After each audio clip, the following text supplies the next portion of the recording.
Welcome to Alberta Conservation Association's Harvest Your Own podcast, the resource for everything hunting, navigating through the field, the butcher shop, and the kitchen. Life is all about great food. Let's get started. Welcome to the podcast. I'm your host, Brad Fenson, an avid outdoor enthusiast who has worked as a freelance journalist, photographer, and public speaker for over 3 decades. I have hunted, fished, and foraged all my life and hope to share my passion for the outdoors. Along the way, I want to encourage everyone to harvest wild proteins and enjoy the satisfaction of providing the next meal for your family. Our goal is to educate, entertain, and inspire individuals to get outdoors and create a connection between food, health, and your future meals. Welcome to Harvest Your Own. Today we have an interesting topic. We're going to call it Optics101, and we're going to look at binoculars and rifle scopes and how they work, what people need. And because our audience is a lot of first-time hunters or people wanting to know more information or gain knowledge on equipment for hunting, we're going to take it down to a basic level where people can make informed decisions to get what they need to advance their hunting in the field. So I'd like to welcome Adam Patterson from the Korth Group. How's Adam today? I'm doing well, Brad. Thanks so much for having me on. My pleasure. The Korth Group has Leupold for an optic company and has for years. It's a well-known brand made in North America. Give us a little bit of information about your background in optics and what makes you an expert. Well, expert's a little bit of a strong word, but I can certainly give you a little bit of my background, a little bit of Korth Group's background. So Korth Group was actually founded back in 1977. At that time, we were called Jim Korth Agencies. The current president, Terry, had worked with his dad, Jim, and they initially were reps for Leupold back then. And in the mid-90s, I think it was around 95, they started distributing Leupold to the Canadian marketplace. And we just continued it on ever since. We are the factory reps for Leupold. We are the importer, distributor, and the warranty center. So we're fairly fortunate. We have a fully functional optics lab here in our facility in Okotoks, Alberta. We can build scopes from parts. We can fully service, disassemble, reassemble, diagnose issues right here in-house. And we're one of the only optics labs like it in the country. Myself, I've been working in the firearms industry for a little over 14 years. I've worked retail, I've worked distribution, sales, marketing. I am a factory-trained Leupold technician, so I have had the opportunity to glean a fairly good understanding of the inner workings of the optics. I'm so excited to talk about scopes and binos today with you, Brad, and give some people some pointers on what to look for and how to wade through the claims that are out there. It's interesting because people look at binoculars and rifle scopes and often they all look the same, and some of us can distinguish different characteristics or things that make them different that are hard to see with the naked eye or up front. I've been fortunate. I've been through the Leupold production plant, seen all the different processes, how they make things, how they coat them, how they put them together. And I've also been to Austria and been through Swarovski's production plant. So I know that not all optics are made equal, and the different models, there's different models for a reason. So why don't we start with the basic? Let's just start with the components of a binocular. And keep in mind, this is for people that want to, get into the hunting industry, looking for more information. A lot of people that don't have that basic information. For sure. So, the biggest thing with observation equipment, and I'll group spotting scopes into the conversation a little bit here. A lot of people don't appreciate that we spend more time glassing than we ever do looking through our scope in the field. And the binos really are a key point to buy the best you can afford, within reason, of course, but, pick the features that you'd like, pick the use case. If you're hunting in Eastern Canada, typically it's dense bush. You're not going to need 15 power binos in most cases. So you want to buy something maybe more in an 8 to 10 power. That's going to be a better fit for those closer shots and really not being able to see distance. Where, for those of us in Western Canada, flat prairie up in the mountains, we've got a lot more wide open land that a higher power bino can be an asset. But I think with that, and we can get into some of the functionality of binos in a moment, I think it's important to be realistic that you might need two optics, especially for the Western hunter. Having a good set of, 8 to 10 power, maybe 12 power binos can be an asset. And then having a spotting scope that's going to help extend your ability to glass even further, whether you are up in the mountains chasing sheep or out in the prairie looking for mule deer or antelope. So something that we get asked a lot is how to focus binos. Most binoculars are built one of two ways. Typically, more price point product has just the center focus wheel. And when you're focusing that style of bino, essentially you just open the hinge up to the point that you're getting a nice clear image through both eyes, and then turn that wheel to focus in at whatever distance the target happens to be at, and crisp up the image. The other option is usually found in higher end binoculars, where you have that center focus wheel, but then you also have a diopter adjuster on the right eyepiece. And so the way that you want to focus those binos is to actually close your right eye, use the center focus wheel with your looking through the binos with your left eye. Once you have a crisp, clean image on the left, close your left eye, open the right, and focus the diopter on the right side. And that's how you would set up that type of binocular. And then as you're ranging at distance, you can simply focus with the center knob at that point. And the diopter is easy to find. It's on the eyepiece. It usually has some type of graduation measurement on it, so that you can turn it back and forth, or even lock it in place, keep track of where your eye is in case somebody else grabs your binoculars, uses them, and refocuses them. Yeah, that's always inconvenient because you spend a lot of time refocusing in the field if you're sharing that style of bino. Right. One question on the diopter: when you're focusing it, what range should your object be to get the widest variety of focus when you're looking at things from 20 yards to 300 yards? Loophole recommends on your initial sight in, if you want to call it that, of focusing the binos, something between 50 and 100 meters would be a reasonable distance to start. And then as you go further out, you can use that center knob to focus in on the object. Very good. People that have trouble focusing their binoculars might want to look at the eyepiece. Like, some of them are made to fold down and use glasses, and others can be either turned up or popped up to provide, I guess it's proper eye relief so you can see through them. Is that the proper term? Yeah, it would essentially be the eye relief, because as you say, the eye cups generally accommodate people that have corrective lenses, or if you're wearing shooting glasses, or don't need it, it would be kind of the eye relief set off on the bino. Right. So anyone that's got a set of binos and they're having trouble setting them up initially, focus the wheel, set up the diopter, and make sure you look at it with the eye cups turned down if you have glasses, or fold it up if you're just going straight eyeball. Exactly. The other thing too that we should keep in mind, whether you're sighting in your binos or a rifle scope, that the eye is a muscle, and if you look through an optic for too long, your eye will try and force itself to see the image clearly.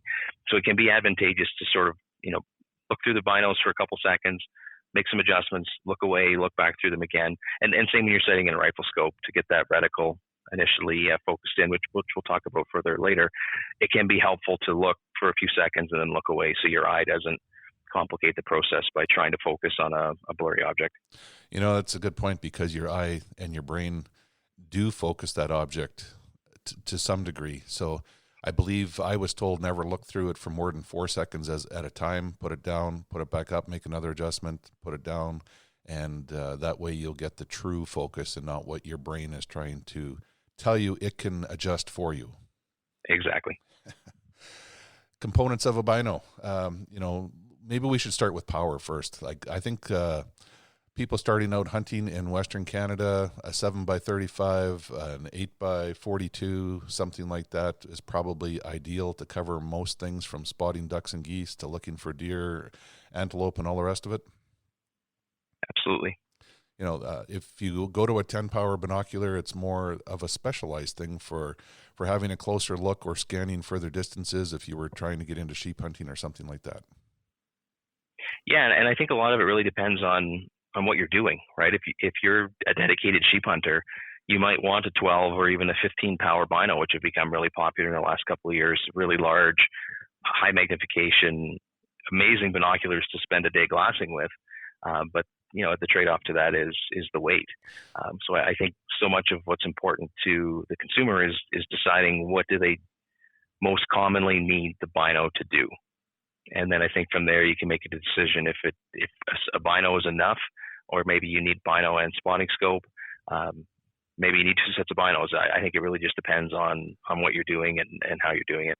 Yeah, absolutely. I think a really good exercise is to go into a sporting goods store and pick up a 7x35 and look at it, look at the details and some signs across the store, and then pick up an 8-power binocular and do the same thing, and then a 10. And one thing you'll notice real quick is that the more magnification you have, the shakier it gets as your arms fatigue and try to hold them up. So it's another important little message when you're buying your first binoculars. More power is not always better.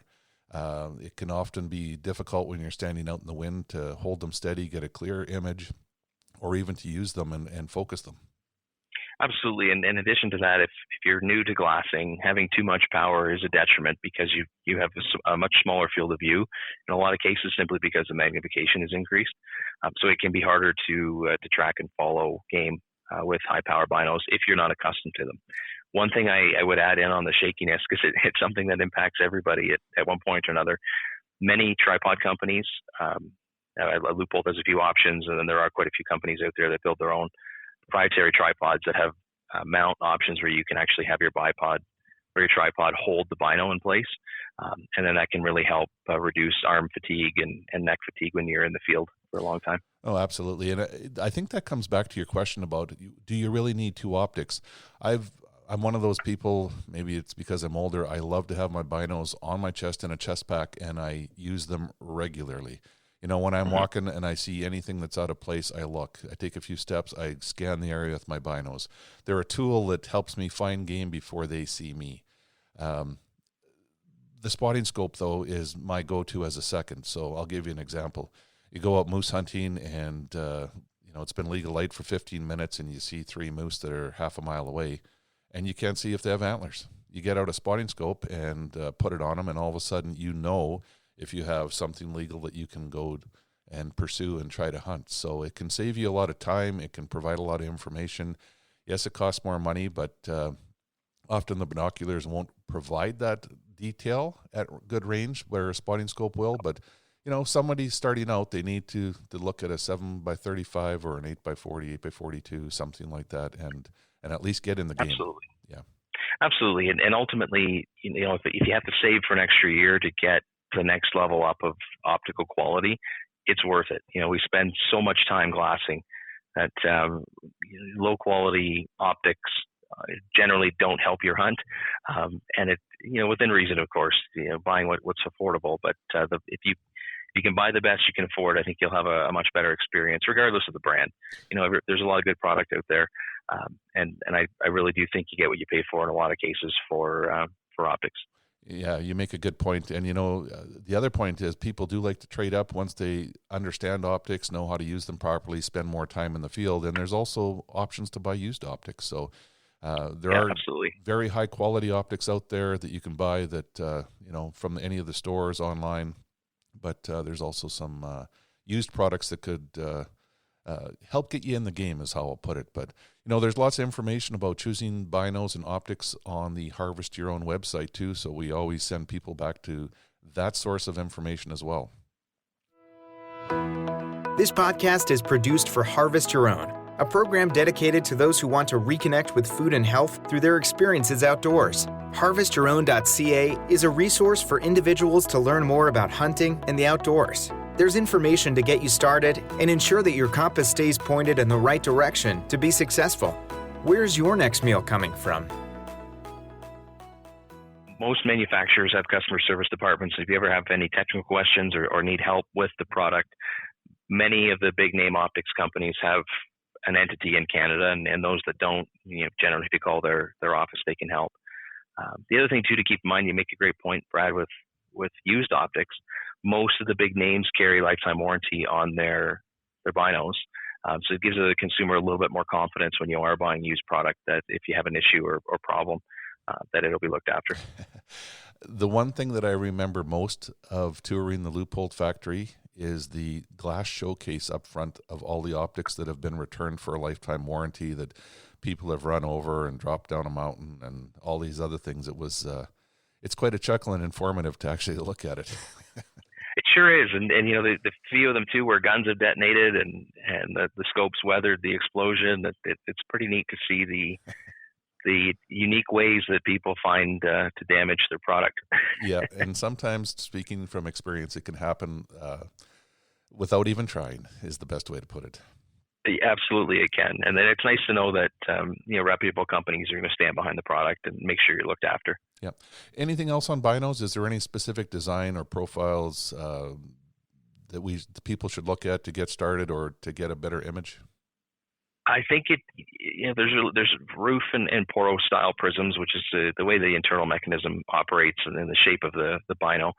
The poro are most common. I would say whatever size and style best fits your eye, because everybody's face is a little different. Eyes are different distances apart.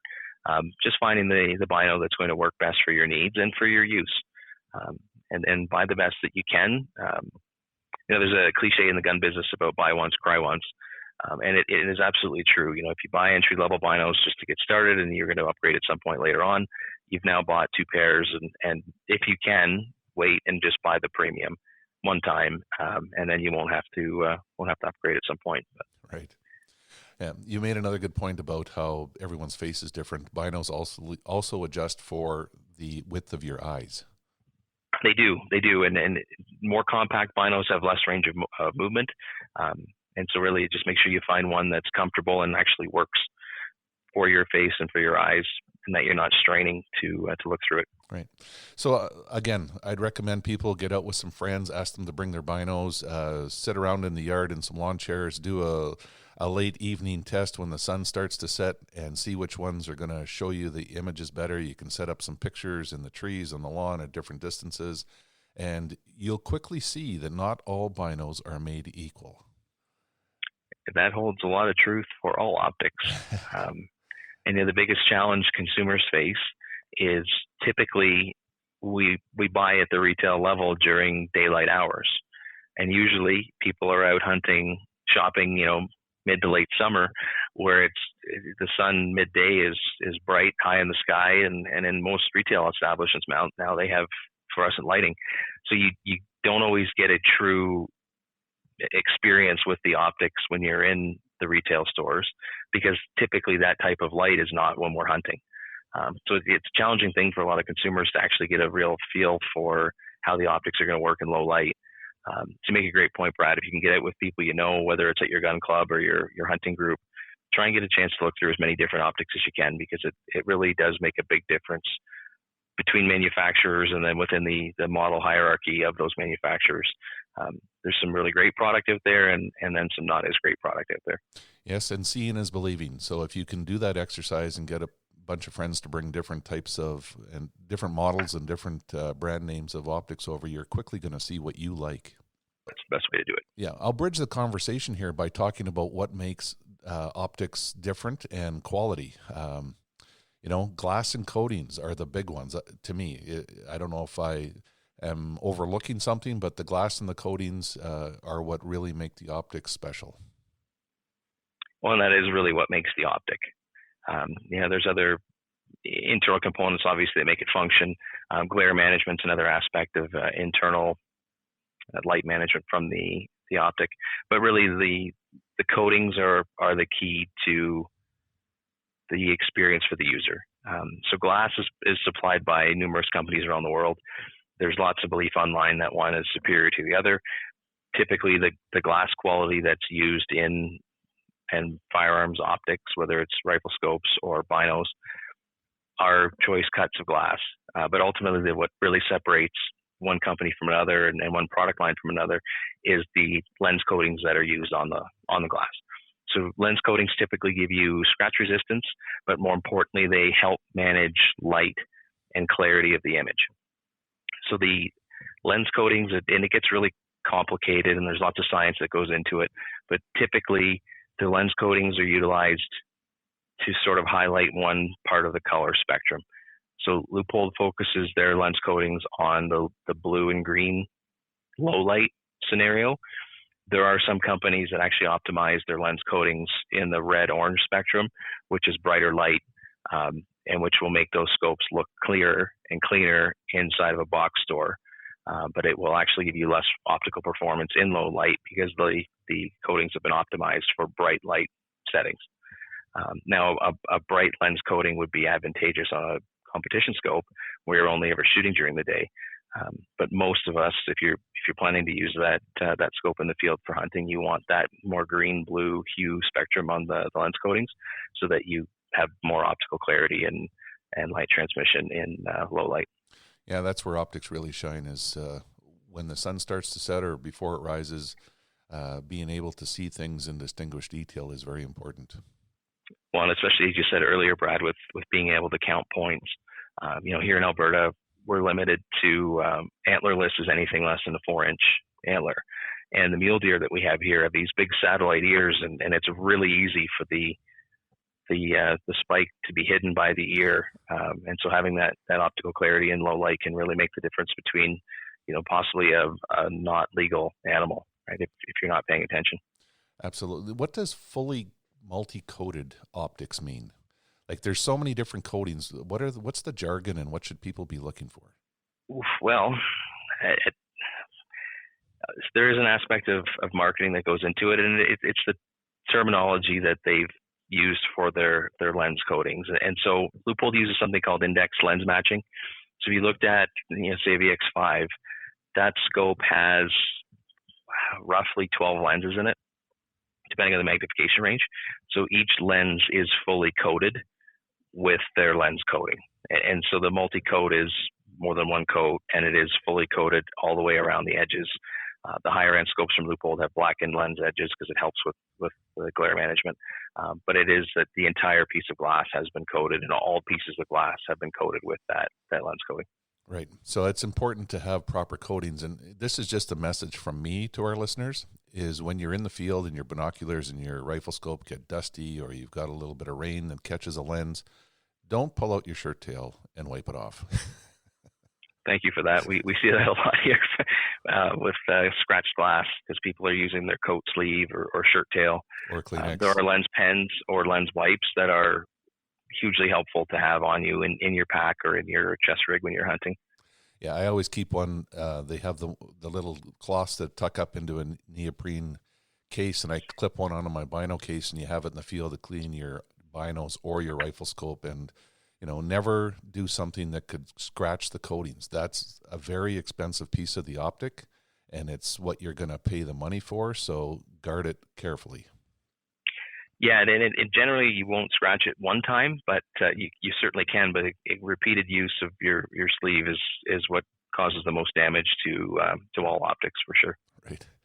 So we've covered binos pretty well, and I did want to use the lens coatings as a bridge into rifle scopes, because all optics are coated so that you can get that light transmission and clarity and all the rest of it. Let's move into rifle scopes. How do you choose a rifle scope? Well, there sure are a lot of options on the market these days.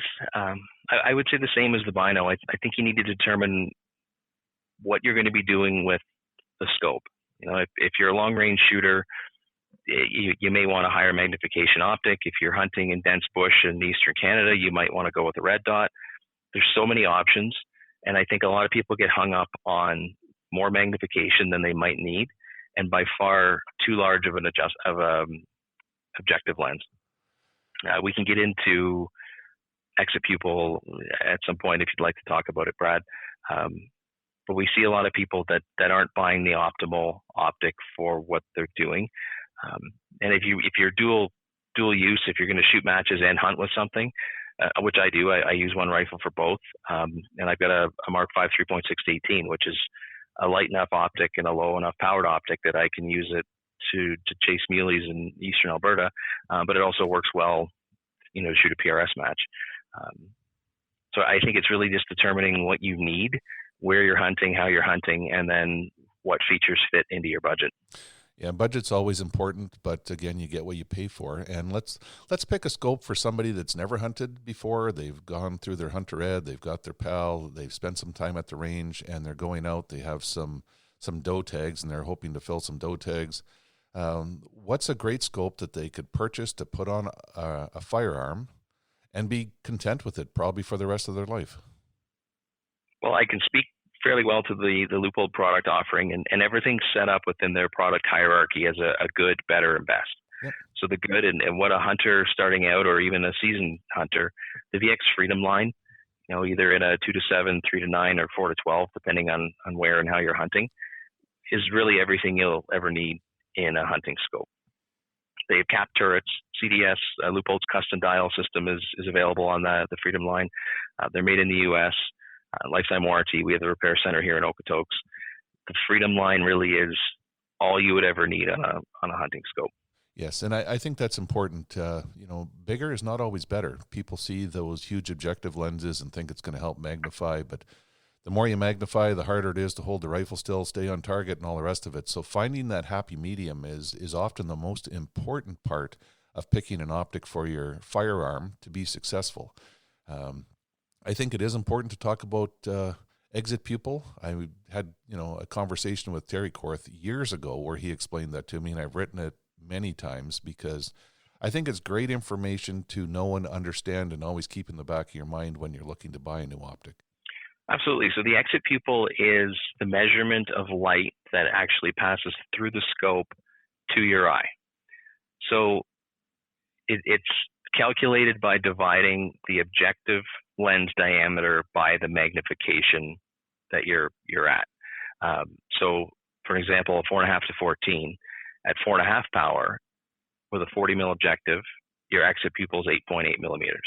Whereas at 14 power with a 40 mil objective, you're at 2.86 millimeters.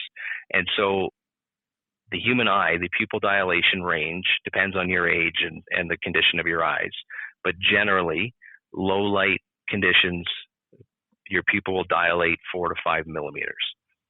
So if your pupil is 4 to 5 millimeters in diameter, it can only actually realize the same measurement in exit pupil light. So if your pupil is at 5 millimeters and you have 8 millimeters of light coming through, it isn't brighter light or better light, it's just a bigger diameter of light.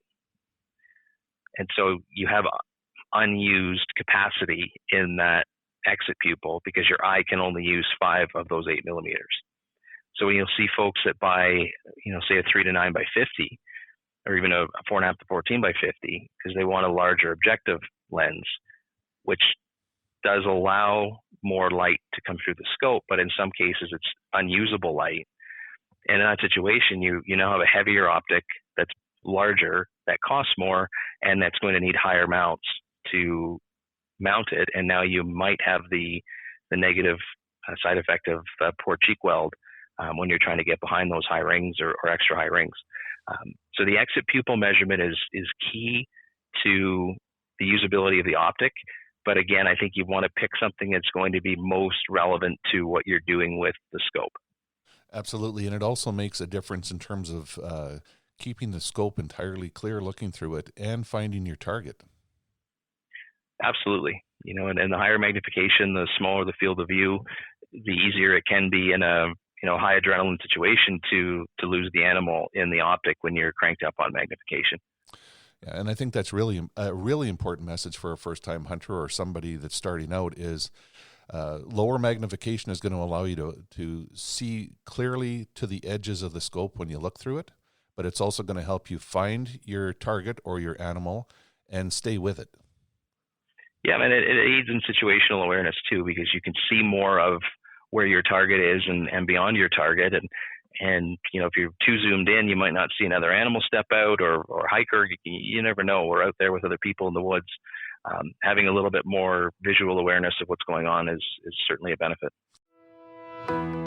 This podcast was made possible by Alberta Conservation Association and the Harvest Your Own community.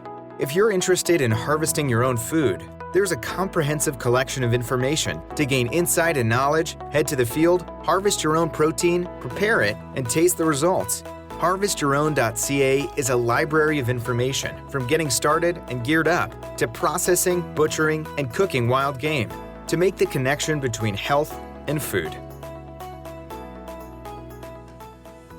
Let's go into tube diameter. What's the difference between a 1-inch tube and a 30 mil? Other than one's metric and one's not. and the sarcastic answer of one's bigger, right? Yeah. So the evolution of optics over the last number of years, early on, way back in the day, the scopes were 3/4 inch diameter, and then the industry sort of settled on 1 inch. A 30 mil, and now even 34, 35, with Leupold. I believe Swarovski has a 36 mil scope out now. A larger diameter tube does nothing for light transmission or light management. The only benefits or reason to go to a larger tube are to make accommodation for more adjustment range. So a larger tube gives you more left, right, up, down adjustment range in the scope. There's more accommodation, physical space for illumination. With Leupold, there's a circuit board, there's fiber optic cables that are attached to the reticle. You need space for those electronic items. And then the third is your side focus or your parallax adjustment. You need a 30 mil tube to make space for that mechanism inside the optic. And then aesthetically, larger tubes, depending on the configuration of the scope, can look more pleasing on the gun. But the bigger they are, the more they weigh. And so for the hardcore mountain hunter, a 1 inch tube is a benefit because it's a lot lighter. Typically the scopes have less features built in because there isn't space for side focus and illumination. So you get a more streamlined, lightweight scope with a 1 inch option. And then you get all the features and upgrade options on the larger scopes. That's a pretty good rundown. And again, people starting out, first timers, people looking for something functional to put some deer or a moose or something in the freezer. The 1 inch tubes are going to be more economical. Unless you get into long range shooting and other things, the 30 mil tube really isn't required. It's more of I think people advance to that, wanting to try more with their firearms and do more with their firearms when they go into that range of optic. Well, yeah, as their hunting interests or shooting interests expand, typically, more equipment's acquired, and then you're right, the people explore new options, and then you need different product. If you're going to start shooting F-class, you need at least a 30 mil tube to have enough adjustment range and have the side focus for your parallax adjustment. Yeah, and I'm glad you brought that up. I really like the discussion around side focus or parallax because some people buy a scope that has a parallax adjustment, but they never use it, or they don't use it properly. And if you don't adjust your parallax for something that's longer range, you're not on target. No, and the amount that you're off target is going to vary greatly on how far you're shooting and what you're shooting at. So a little bit about parallax, and it's much easier to explain with visuals, but just to give it a very simple explanation. So parallax takes place when the target image is not focused on the same plane as the reticle in the scope. So optics are a lot like eyeglasses where they follow a prescription and focus is given at any distance, whether it's farsighted or nearsighted. So to balance it out, and I'll get into some of the why it works. Leupold sets their parallax on their hunting scopes at 150 yards. And so that's beneficial because most people are shooting inside of 300 to 400, I think, as an average across the country is kind of a maximum distance they would be shooting. So 150 yards gives you parallax-free shooting, which is going to be close enough to work. So when you're in parallax, the reticle is in the same focal plane as the target. So if you move your head or your eye behind the scope, the reticle is going to stay on the same point of aim, and your point of impact is going to be where you're aiming. When you're out of parallax, any movement from you behind the scope is going to have the same amount of movement on the target. Now that might only be half an inch, it might be 4 inches, which depending on how far you're shooting, it may or may not have an impact on where the bullet impacts the animal.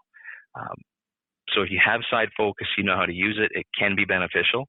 But in a lot of hunting scenarios, when you're inside of 400 yards, it typically isn't needed for most hunters. That your parallax error, it shouldn't be enough that it would significantly throw off where your bullet lands. But that said, it's always beneficial to get out and shoot at the distance you plan on hunting, just to ensure that the equipment works the way you need it to. Absolutely. And I know it is very hard to visualize, but people can go online and look up a YouTube video on parallax adjustment and why it's required, and you'll understand it better. And the reason I bring it up is some people are listening to this saying, man, I don't want to have anything to do with that. So buy a scope without parallax adjustment. And that's the easiest way to get around it if you don't want something else to deal with in the field. Absolutely. And it is, added bulk and added weight for people that maybe not, don't have a need to utilize it. It does add extra cost to buying the optic. And if it isn't a feature you need, then it isn't worth buying. Right. And I've had some buddies too that buy nice scopes with parallax adjustment, but they don't know how to use it. So they, line up at an elk at longer range. They don't readjust their parallax and they miss and they don't understand why. So understanding parallax is critical if you're going to have it in your optic. Well, and I think if I can just add one more point to that, Brad, if you're shooting at proper extended range, I know there are some folks that are taking moose and elk in the mountains at 600, 700, maybe 800 yards, and these are experienced shooters. Make sure you're buying the right equipment for that task, right? And then practicing. We're at a time in history where the firearms and the optics and the ammo are the best they've ever been, and it's extending the range and opening up more long-range hunting opportunities for the people that want to put the time in. And I think you just need to make sure you buy the right equipment for the job, depending on what you're doing. Absolutely. And I've always recommended to people, you only ever shoot at an animal as far as you've shot at a target. So if you go deer hunting and you've only ever shot at 100 yards, that's your range for hunting deer. If you want to shoot at something that's 200, 250, 300 yards, you need to practice that to see what your bullet's doing, if you can hold the gun steady, and if it's a fair and ethical shot to take. So it'll quickly teach you what your abilities are or where you need to practice to sharpen your game to lengthen the range of your hunting abilities. Absolutely. And sometimes hard life experiences teach that lesson for you. When you chase an injured animal for a few hours, it can change things for you for sure. Yeah. We started off talking about focusing a bino. I think we're going to end off by how do you focus a rifle scope? People spend all this money, pull it out of the box, put it on their rifle, and some of them never focus the reticle. Yeah. And again, it's such a key part of the whole process. We recommend actually focusing the reticle before you even mount the optic on the gun. You want a clear wall, clear sky, something that you can look at that you're not actually focusing on a target. All you're doing with the focus of the reticle is focusing the reticle.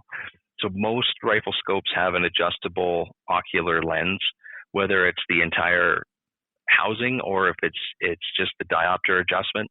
It depends on the model of the scope, really. What you want to do is bring the scope up, look through it for a second or two, and then take it away from your eye. And all you're looking to do is see if that reticle is crisp and clean. Doesn't matter about anything else, but you're just setting the diopter to get that reticle focused. And once you've done that, it can take a few tries. Typically, the more prescription you have in your eye, the further back you're going to need that lens to be twisted out. Most loopholed optics run a +2 to -2 diopter setting range.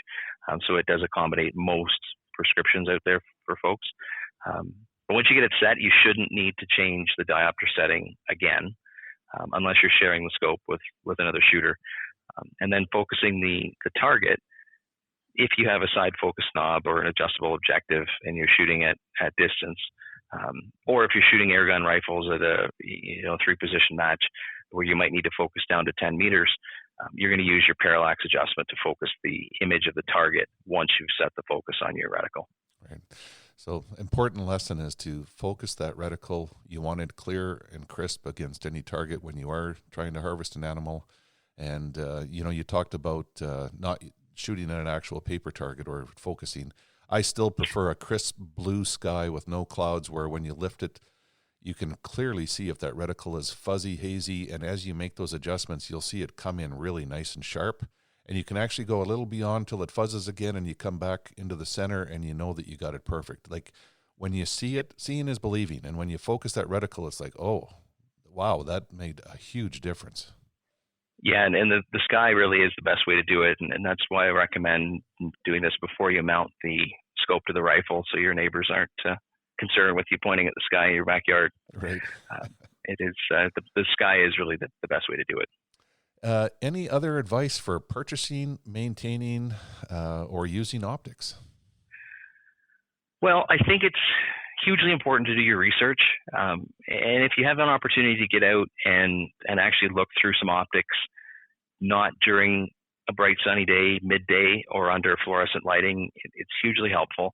And something to keep in mind, there's no governance in the optics world to hold manufacturers to account for their claims. So there are some realities and some physics to how optics function. And it's called the optical triangle, where on the three sides you have magnification, eye relief, and field of view. And all three have to work in harmony. So if any one of the three sides of the triangle are changed, it has a corresponding effect on what's actually available to be used in the optic. So as an example, if you increase magnification, your field of view and eye relief will decrease. So I think it's really important to try and wade through some of the claims that are out there. You hear a lot of times 99% light transmission, and that just physically is not possible. When you have multiple pieces of glass, the light cannot maintain that much percentage to pass through all of them. So I just think it's really key to experience the optics yourself, and ideally not inside of a fluorescently lit room, just to get a bit better feel on how they're going to function in the field when you're using them, in a hunting scenario. Absolutely. And again, if you've got some friends that have binoculars, rifle scopes, just being able to look through them, hold them, see how steady you can hold it, how easy they are to adjust. It's going to teach you some things that are going to help you in the field. That I'll call it in-hands or on-hands experience is huge. And, we all have people that'll share their information and their outdoor toys with us so that we can get a firsthand look at them and make some really informed decisions about what we not only need, but what we like and what's functionable. Yeah, absolutely. It's so key, and everybody's eye is different, and a scope that works really well for me might not work as well for Brad, and vice versa. So it's so important to experience these things before you commit to them. Absolutely. Adam, I'd like to thank you for taking the time to share your knowledge, experience, and information of products today. I think it is important information, and I know that people that are starting out are confused. They're hit with so much marketing that it's really difficult to make an informed decision. So knowing the basics will allow people to go out and actually find what they need in a functional way to be successful. Well, thank you so much for having me on again, Brad. We like talking product around here, and also want to thank you for all the work you've been doing to grow awareness for the sport. It's so important that we keep passing down the traditions of our pastime. There's a lot of heritage and legacy within families out there, and you're doing a lot of great things to bring more people into it. So that's hugely appreciated from us in the industry. Well, thank you. It's kind of a passion. I love seeing more people getting out there and taking new people out every day. So on behalf of Harvest Your Own, thanks for joining us. Thank you for having me.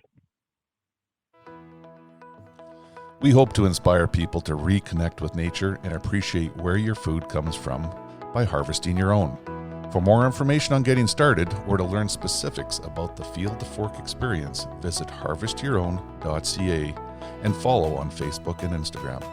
Check back often for new material, recipes, and videos that are posted regularly. Please subscribe to Harvest Your Own podcast and take the time to rate and review the show to help us build a dedicated core of passionate hunters as our regular audience. Until next time, embrace the outdoors and all it has to offer. Thanks for joining us.